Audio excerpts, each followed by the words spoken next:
নবী সাল্লাল্লাহু আলাইহি সাল্লামের জন্মের তারিখটা ইতিহাসের বইতে এক একটাতে এক এক রকম থাকলেও নবী সাল্লাল্লাহু আলাইহি সাল্লামের জন্মের দিবস, দিনটা কোন দিনে তার জন্ম হয়েছে, এই জিনিসটা কিন্তু চূড়ান্ত, নির্দিষ্ট, সবাই জানেন।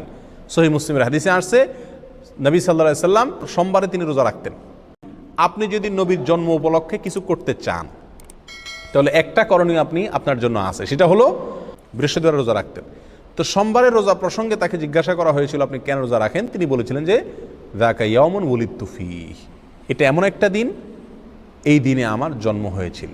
তাহলে সোমবারে নবী সাল্লাল্লাহু আলাইহি সাল্লামের জন্ম হয়েছিল, এটা মোটামুটি চূড়ান্ত এবং নিশ্চিত। এবং এটা কোথায় আছে?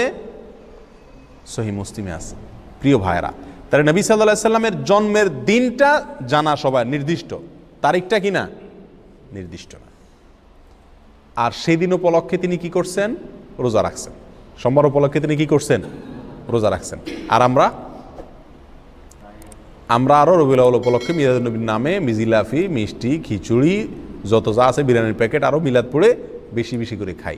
নবী সাল্লাল্লাহু আলাইহি সাল্লাম তার জীবনের দিনটি উপলক্ষে তিনি রোজা রাখছেন, খানাই ছেড়ে দিয়েছেন, আল্লাহর কাছে শুকর আদায় করছেন। আর আমরা ওই দিনে আরও বেশি করে খাই। সম্পূর্ণ উল্টা হয়ে গেল না? আল্লাহ আমাদেরকে বুঝার তৌফিক দান করুন। প্রিয় ভাইয়েরা, তাহলে নবী সাল্লাল্লাহু আলাইহি সাল্লামের জন্ম উপলক্ষে যদি আপনি কিছু করতে হয় তাহলে বছরে একদিন না, প্রতি সপ্তাহে করতে হবে। সেটা কি? সোমবারের রোজা প্রতি সপ্তাহে করতে হবে, এবং সেটা কি? সোমবারের রোজা রাখতে হবে।